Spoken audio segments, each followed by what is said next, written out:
This channel's content is strictly for educational and informational purpose and does not endorse or promote any form of violence, harm, illegal activities, self-injuries and communal disharmony. আমি নওশাদকে প্রশ্নটা করতে চাই।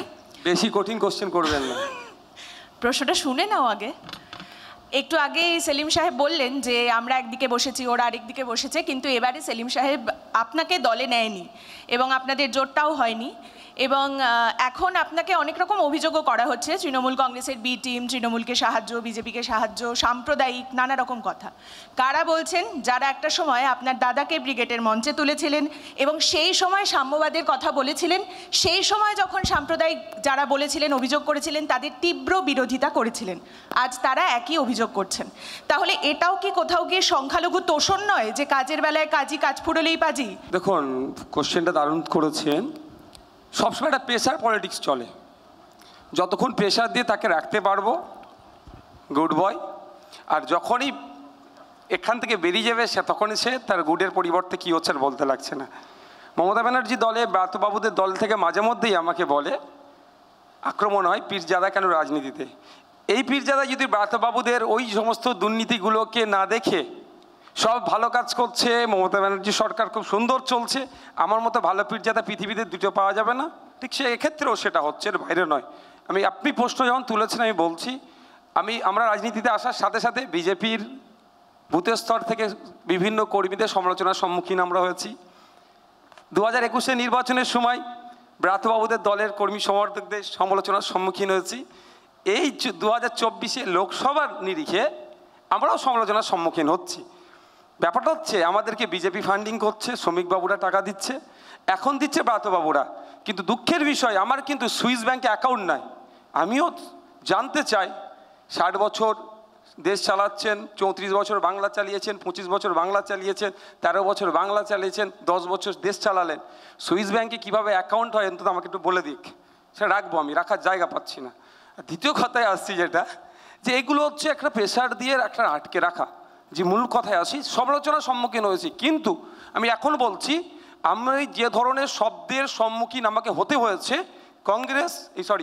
BJP এবং তৃণমূলের থেকে, তার থেকে অনেক ভয়ঙ্কর শব্দগত আক্রমণ আমার বামপন্থী বন্ধুদের কাছ থেকে আমাকে পেতে হয়েছে। এটা কিন্তু সত্যিকারের কথা। আর তোষণের কথা যেটা বলছেন সংখ্যালঘু, সারা পৃথিবীর ইতিহাস দেখবেন সংখ্যালঘু তোষণ বলা হয়, তোষণের নামে সংখ্যালঘুরা শোষিত হয়। বাংলাদেশ যাবেন থেকে শুরু করে যেখানেই আপনি দেখুন না কেন, সেখানকার শুধু ধর্মীয় সংখ্যালঘু নয়, যারা ভাষাগত সংখ্যালঘু, যারা বর্ণগত, যারা জাতিগত, যেভাবেই তারা সংখ্যালঘু হোক না কেন, তারা একটা শোষণের শিকার হয়, কিন্তু তোষণের নামে শোষণ হয়, যেটা আমরা হচ্ছে এখন। আমি পরের প্রশ্নে আসবো। আমি জয়দীপ কুণ্ডু, আমি পরিবেশ বন্যপ্রাণ নিয়ে কাজ করি। প্রতি বছর গরম বাড়ছে, হিটওয়েভ সারা দেশে কর্মক্ষমতায়, গ্রস প্রোডাক্টিভিটিতে ইম্প্যাক্ট করছে। গরম বাড়ার সবথেকে বড় কারণ ম্যানমেড পলিউশন, দেশের প্রাচীন জঙ্গলগুলো ধ্বংস করা হচ্ছে, ফরেস্ট ফায়ার, যথেচ্ছ ব্যবহার, গ্রাউন্ড ওয়াটার লেভেলের নিঃশেষিত হওয়া। এই সব কারণগুলোকে যদি আমরা এক জায়গায় আনি, তাহলে আপনাদের প্রত্যেকের কাছে আমার একটা প্রশ্ন, এবং অবশ্যই অনুরোধ করব প্রত্যেকে এটাকে অ্যাড্রেস করবেন, যে আপনাদের পলিসির মধ্যে আমরা কি ক্লাইমেট চেঞ্জকে কোনো এমার্জেন্সি হিসেবে দেখতে পারবো ভবিষ্যতে? জয়দীপটা খুব গুরুত্বপূর্ণ প্রশ্ন, কিন্তু সময় যেহেতু কম, আমি দুজনের কাছে এটা নিয়ে যাওয়ার চেষ্টা করব। এক হচ্ছে যোগ করতে পারতেন, এক কচ্ছের রান বিক্রি করে দেওয়া হচ্ছে, আর সিঙ্গুরের দোফসলি জমি সেটাও বেচে দেওয়া হচ্ছিল, অ্যাড করে নিতে পারতেন। প্লিজ আমি একটু শ্রমিকদার কাছে আসবো এবং এদিকে সেলিমদার কাছে আসবো। শ্রমিকদা খুব সংক্ষেপে, পরিবেশ আসলে কি পরিবেশ নিয়ে সমস্ত সংক্ষেপে প্লিজ। রাজনৈতিক দলই কম বেশি বলে থাকেন, কিন্তু তার এক্সিকিউশন কি হচ্ছে বাস্তবে সেটা দেখেই নির্ভর করা। ব্রাত্য এক্ষুনি একটা অনুরাগের খোঁচা দিয়ে দিল আমাকে, কচ্ছের রন বিক্রি করা, কচ্ছের রনকে ধ্বংস করা হয়নি, বরঞ্চ ডুয়ার্সে যান, সমস্ত জঙ্গলের কাঠ বালি আর কয়লার সঙ্গে খেয়ে ফেলে দেখুন। আর সমস্ত জায়গায় যেভাবে নদীর বালি তোলা হচ্ছে, এটাও বলা দরকার, যেভাবে বালি তোলা হচ্ছে, বোল্ডার তোলা হচ্ছে, সেটাও একবার দেখে আনতে পারে। প্রকৃতির বিরুদ্ধে বর্তমানে তৃণমূল সরকার যুদ্ধ ঘোষণা করেছে। সিপিআইএম এর ম্যানিফেস্টোতে এবং বামফ্রন্টের যে ইশতেহার আছে এখানে, তাতে পরিষ্কার করে পরিবেশের কথা বলা আছে। বিশেষত যেভাবে আমাদের পাহাড়, নদী, জল, এমনকি দিঘি, পুকুর বোঝানো হচ্ছে, এই কলকাতা শহরে যেরকম জলাশয়গুলো বোঝানো হয়েছে, এবং যেভাবে দাঁড়িয়ে গাছ কেটে সাফ করে দেওয়া হয়েছে, ওরা পরিবেশ আইনকে বদল করে দিয়ে দিল্লিতে গোটাগুটি মোটামুটি পরিবেশটাকে তুলে দিয়েছেন কর্পোরেট সেক্টরের হাতে।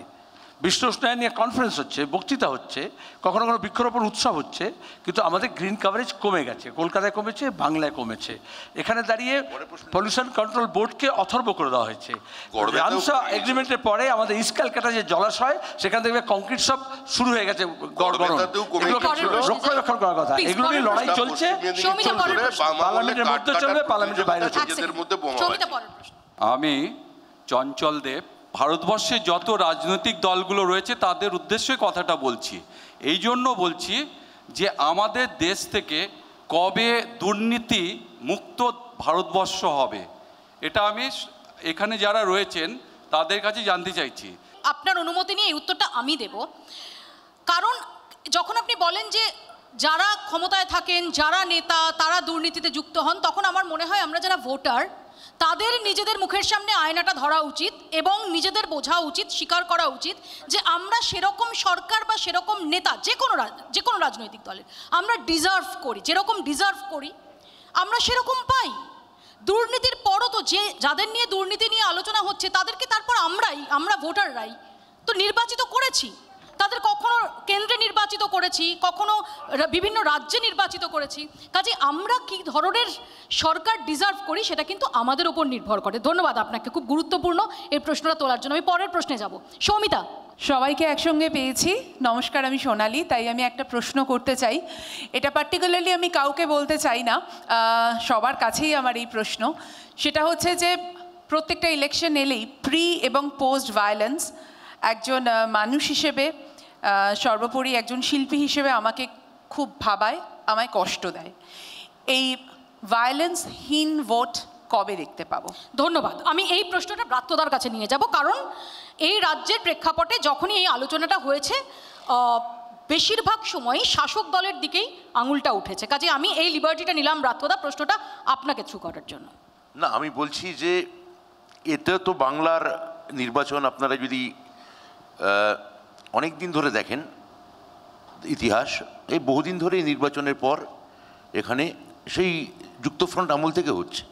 2003-এর পঞ্চায়েত ভোট, 1992-এর কাউন্সিলর ভোট, এগুলো আমরা সব ভুলে যাই। সেগুলো পরিবর্তনের পোস্টারেই তো আপনার মুখ ছিল।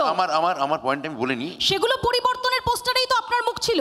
আমি বলে নিই, আমার পয়েন্টটা। না, আপনি খুব স্মার্ট লাগছে আপনাকে, আমি জানি প্রশ্নটা খুব স্মার্ট হয়েছে, সেটা আমি বলেছি। হ্যাঁ, কিন্তু কথা হচ্ছে যে এখন দুর্নীতিমুক্ত পৃথিবী, সন্ত্রাসমুক্ত পৃথিবী, এগুলো নিশ্চয়ই আমরা সবাই চাই, আর নিশ্চয়ই একদিন হবে, নিশ্চয়ই হবে। এবার বিজ্ঞাপনহীন টেলিভিশনের টক শো, এটাও আমরা চাই যে হোক, একদিন নিশ্চয়ই হবে, আমরা এটা চাইব। কিন্তু ঘটনা হচ্ছে যে বাংলায় পলিটিক্যাল বিষয়গুলো বরাবরই খুব সেন্সেশনাল। এই যে মাঝে মাঝে বিজেপির নেতারা এখানে এসে বলেন যে কই, এই তো উত্তরপ্রদেশে আর গুজরাতে আমাদের নির্বাচন হলো, ওখানে তো একটাও কোনো খুনোখুনি হলো না। এখন ঘটনা হচ্ছে যে একজন গুজরাতি স্বাধীনতা সংগ্রামী দেখান, যিনি ইংরেজের গলার দড়ি গলায় নিয়েছেন, বা উত্তরপ্রদেশে বিসমিল ছাড়া, রামচন্দ্র বিসমিল ছাড়া একজনকে আপনি দেখান যে স্বাধীনতা সংগ্রামে ক্ষুদিরাম বা প্রফুল্ল চাকি, বা যে ধারাবাহিক যে এখানে যে যে যে যে এখানে এটা আছে শিক্ষা দেওয়ার জন্য, মানে সেটা শিখিয়ে গুজরাটে পাঠাবে। না, আমি বলিনি, আমাকে প্রশ্নটা তো আমায় উনি করেছেন। আপনি তারপর বলবেন, আপনার সময় এলে নিশ্চয়ই বলবেন। আপনি তো গুজরাট শুনে এত ছটফটি উঠছেন কেন? গুজরাট শুনেই লাফিয়ে উঠছেন, এরকম করবেন না। হ্যাঁ, গুজরাটি প্রার্থী আছে বহরমপুরে। রামপ্রসাদ বিসমিলের সঙ্গে আর তিনজন একসঙ্গে ফাঁসিতে গিয়েছে। হ্যাঁ, আশফাকুল্লাহ খান, ওই রাজেন লাহিড়ী, আশফাকুল্লাহ খান, ঠাকুর রোশন সিং, আশফাকুল্লাহ খান। উত্তরপ্রদেশ। আমি যদি উত্তরপ্রদেশ বললেন বলে, উত্তরপ্রদেশ চারজন। রাজেন লাহিড়ী বাংলার লোক, এলাহাবাদে উত্তরপ্রদেশে এলাহাবাদে থাকছেন, ধরা পড়েছিলেন দক্ষিণেশ্বরে। ভালো করে খবর নিয়ে বলেছেন, ঠিক আছে, খবর ধরা পড়েছিলেন দক্ষিণেশ্বরে, ছিল, অনেকেই শহীদ হয়েছে। যাই হোক, পলিটিক্যালি বাংলা অনেক বেশি সেন্সিটিভ। এখানে সত্যি সন্ত্রাসমুক্ত যদি নির্বাচন হয়, আমরা সবাই সেটা চাই, কোনো মানুষই যেন মারা না যায় সেটা চাই। কিন্তু এখানে বারবার হয়, এটাও ঘটনা। কেন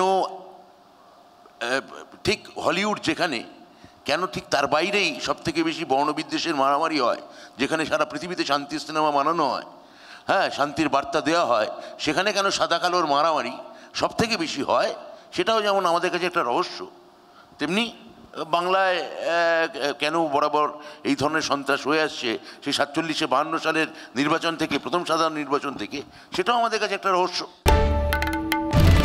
বাংলার আওয়াজ, বাঙালির আবেগ, জি 24 ঘন্টা।